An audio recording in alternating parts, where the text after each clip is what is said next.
Het is een wraad van verschil in de grijden, in vergelijking met 30 jaar verlien.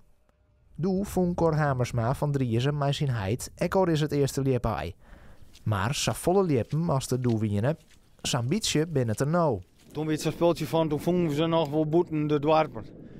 Maar het is nou, doe maar nou echt plakje, ziekje, met liepen binnen. En dan was dan wie dat, als het in het veld was, dan zei het eigenlijk altijd wel vogels. Doch vindt Hamersma het dreig om de vinger te lissen op de oorzaak van de achteruitgang. Misschien meer bedongje, meer bodemleven erin creëren. Ik doe dat net als eens.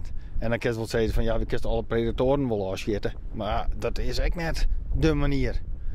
Dus wat echt het grote probleem is, dat King zou net zeggen.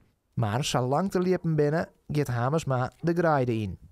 Net alleen voor het eerste ei, maar ook voor de nijzwarg. Als dan alles een beetje opkomt en de bewerking en binder, dan kist daar voort al op passen. En